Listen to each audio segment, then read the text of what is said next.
हवाई किराए में होने वाली अचानक बढ़ोतरी पर निगरानी रखने के लिए सरकार अब आर्टिफिशियल इंटेलिजेंस का सहारा लेने वाली है। ज्यादा जानकारी के लिए अब हम बात करेंगे अपने संवाददाता रोहन सिंह से। तो रोहन, ये एक बड़ी समस्या है जो लोग हवाई सफर करते हैं कि कई बार कोई स्पेशल मौका होता है, जैसे अभी मान लीजिए कुंभ का मौका, इतने हवाई किराए एकदम से बढ़ गए।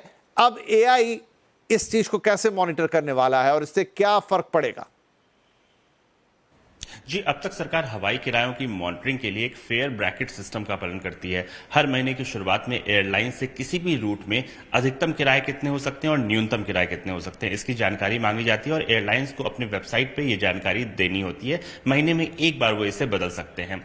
लेकिन कई बार ऐसा देखने को मिला है कि जब कोई बड़ा इवेंट होता है, जैसे महाकुंभ में हम देखने को मिला, अचानक से किराए बढ़ जाते हैं। जो अपर लिमिट एयरलाइंस ने दी रहती है उसके पास पहुंच जाते हैं या कई बार उसे भी ब्रीच कर जाते हैं और जब तक सरकार को इसकी जानकारी मिलती है तब तक किराए काफी ज्यादा बढ़ जाते हैं। तो इस तरह की चीजें ना हो, इसलिए अब आर्टिफिशियल इंटेलिजेंस की मदद से एक प्रेडिक्टिव फेयर मैकेनिज्म अपनाया जाएगा।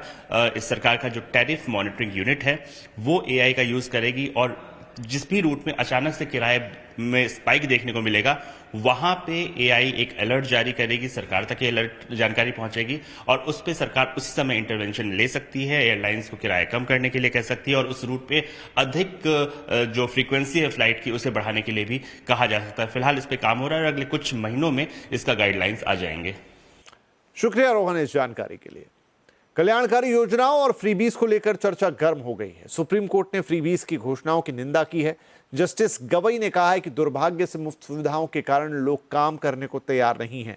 इससे पहले एलएनटी के चेयरमैन एसएन सुब्रमण्यम भी वेलफेयर स्कीम्स को लेकर चिंता जता चुके हैं। तो क्या है पूरा मामला, इस पर और बातचीत करते हैं। हमारे साथ है हमारे सहयोगी असीम मनचंदा। असीम, फ्रीबीज को लेकर काफी चर्चा चुनाव के दौरान, उसके आसपास, इवन कोर्ट्स में भी होती रही है। अब सुप्रीम कोर्ट ने भी इस पर सवाल उठाए हैं, एलएनटी के चेयरमैन भी इस पर बात कर चुके हैं। क्या है पूरा अपडेट? सुप्रीम कोर्ट शहरी बेघर व्यक्तियों को आसरा देने के एक मामले की सुनवाई कर रहा था। इस दौरान सुप्रीम कोर्ट ने फ्रीबीज को लेकर के एक कड़ी टिप्पणी की। सुप्रीम कोर्ट ने कहा फ्रीबीज के चलते लोग काम करने के बिल्कुल भी इच्छुक नहीं है, उनको फ्री में पैसा मिल रहा है, उनको फ्री में राशन मिल रहा है, ये पूरी तरह से दुर्भाग्यपूर्ण है।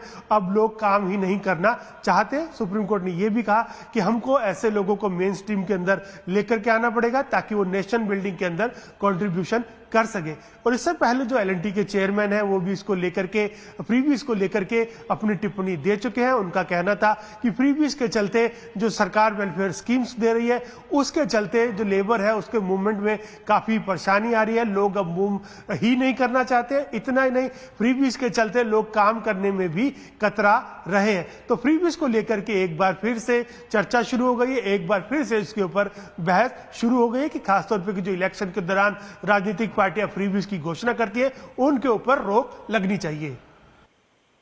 जी, बहुत शुक्रिया असीम इस जानकारी के लिए। और साथ में आपको बताता चलूं कि आज शाम 7 बजे जो आवाज समाचार होगा उसमें हम इस मुद्दे पर और विस्तार से चर्चा करेंगे कुछ मेहमानों के साथ भी।